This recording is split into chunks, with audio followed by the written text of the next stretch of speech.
Hello and welcome to An Interview in History.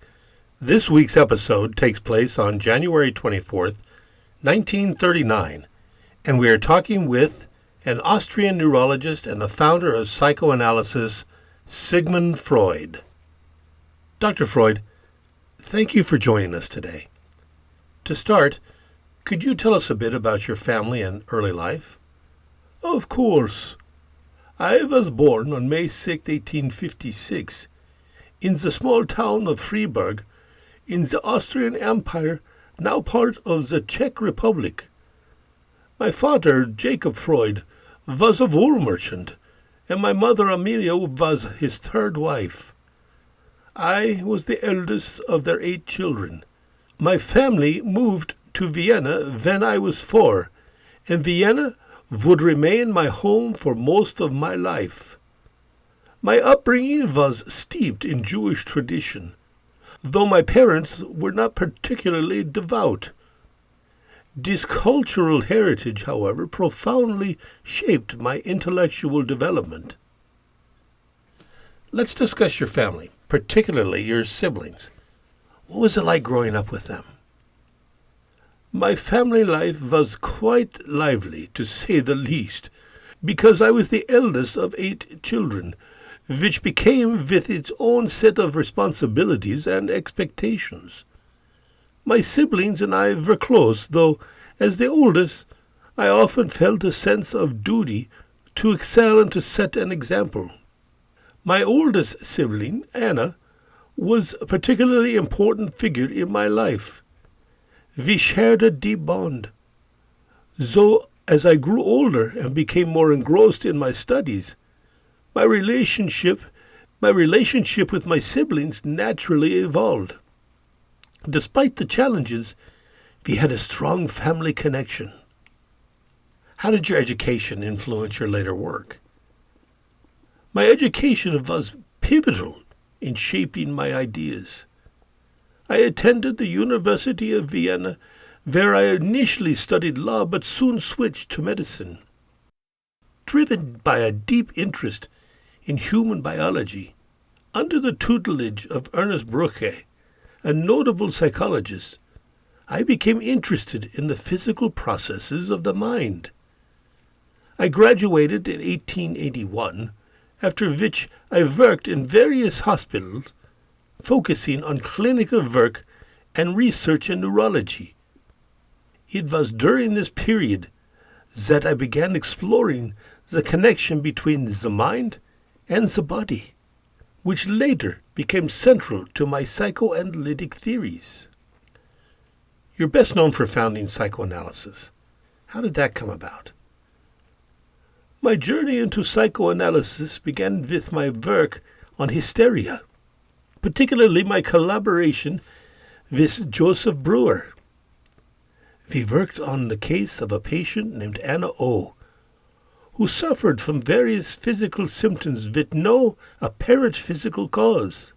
Through what Breuer called the talking cure, we found that her symptoms were linked to repressed memories and emotions. This discovery led me to develop the theory that unconscious processes play a significant role in human behavior.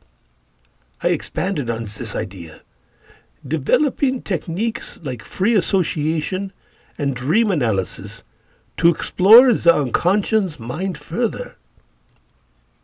Your theories, particularly on sexual and the unconscious, have been quite controversial. What motivated you to explore these areas? I was motivated by a desire to understand the complexity of human behavior.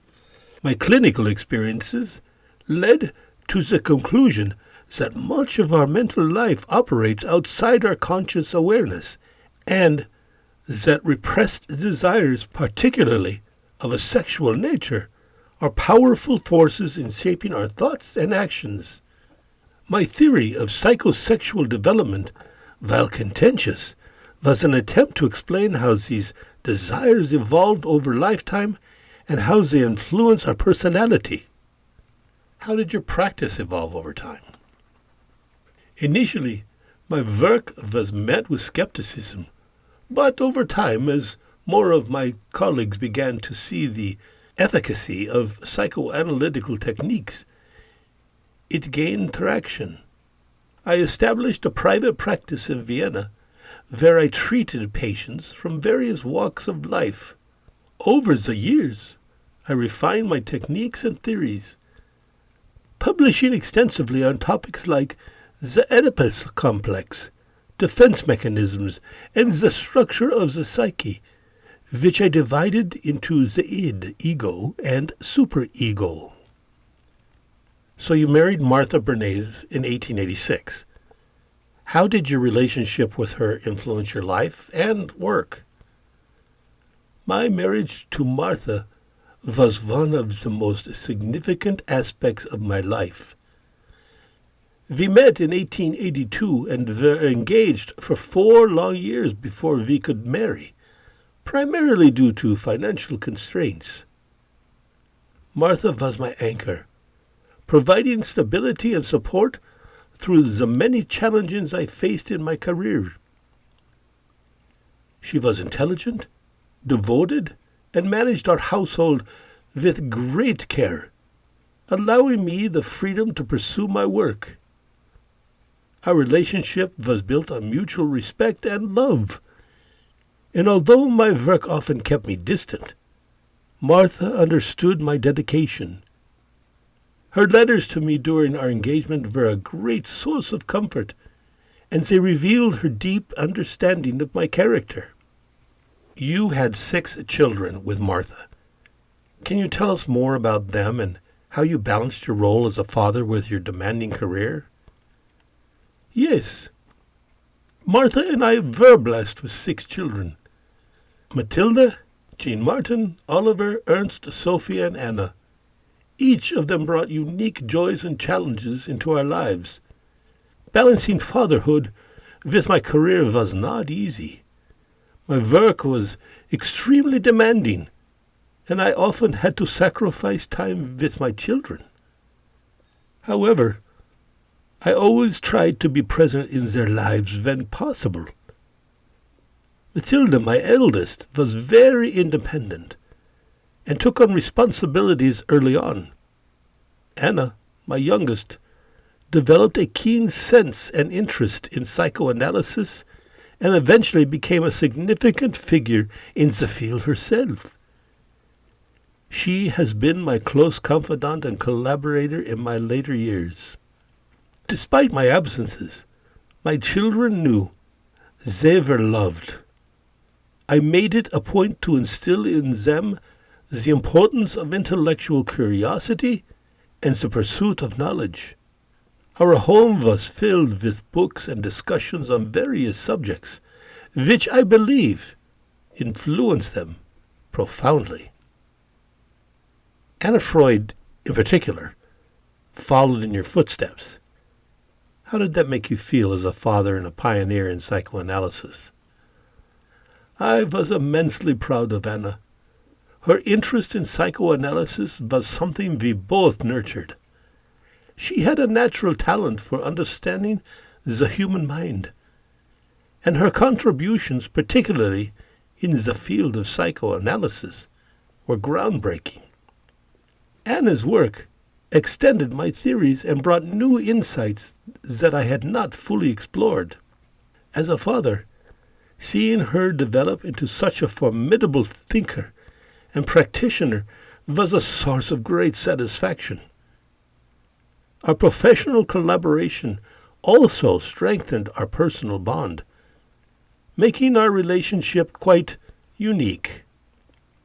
Looking back, how do you think your roles as a husband and father influenced your work? My role as a husband and father undoubtedly influenced my work. My experiences with my family deepened my understanding of the complexities of human relationships and the dynamics within families. My theories on childhood development, the Oedipus complex, and even my work on dreams were influenced by my observations and reflections on my own family life. However, My intense focus on my work sometimes led me to be distant. Sometimes, something I regretted at times. Yet, I believe that my family provided the emotional groundings that allowed me to pursue my intellectual endeavors with such intensity. Can you tell us about your later life? How did your work impact your personal life? My work was all-consuming, often at the expense of my personal life. While I was deeply committed to my family, my focus was always on my research and practice. The rise of Nazism in the 1930s deeply affected me, especially as a Jewish intellectual. In 1938, following the annexation of Austria by Nazi Germany, I was forced to flee to London with my family. Reflecting on your life's work, how do you hope future generations will view your contributions? I hope that future generations will appreciate the importance of the unconscious mind in shaping human behavior. While some of my theories have been revised or even refuted over time, the fundamental idea that much of what drives us lies beneath the surface remains influential. My work has never meant to be the final word, but rather a starting point for further exploration into the complexities of the human psyche.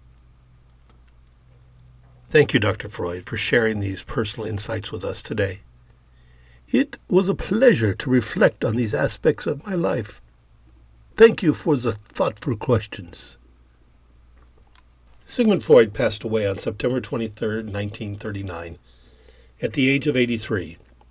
His death occurred in London, where he had fled with his family after the annexation of Austria by Nazi Germany in 1938.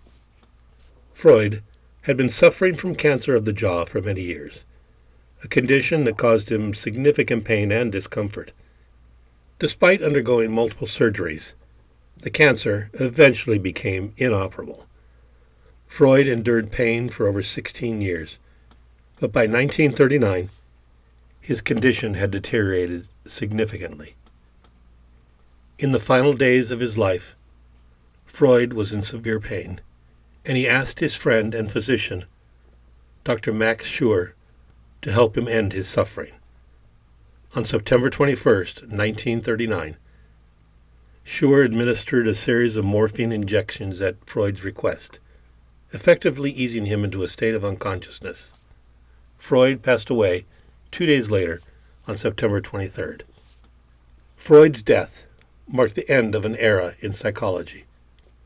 But his legacy lives on through his extensive body of work, which continues to influence the fields of psychology, psychiatry, and beyond.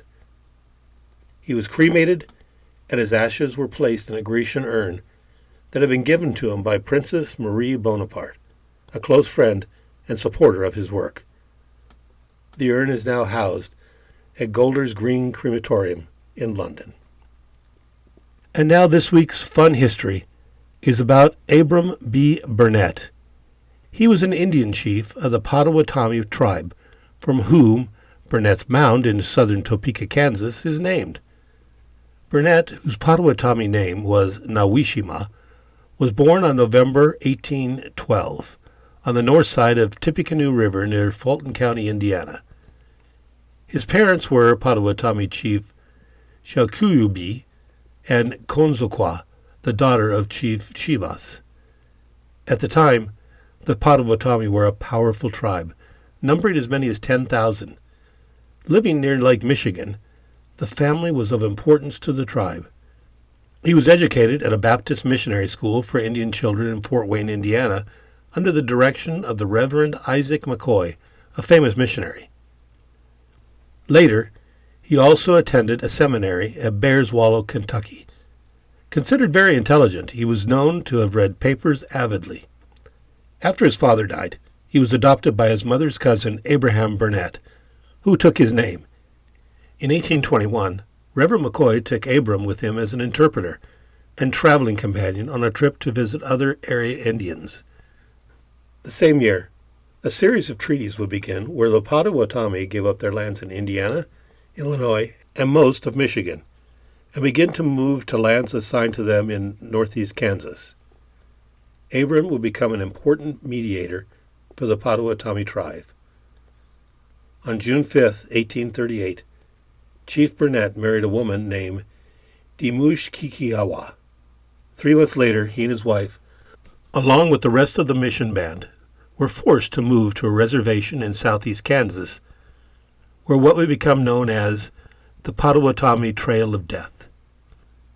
As the Indians traveled from Plymouth, Indiana to Kansas, a distance of about 660 miles, between September 4th and November 4th, 1838, they were overcome by typhoid fever. This, along with the stress of the forced march, led to the death of over 40 people, mostly children. His first wife died in 1842.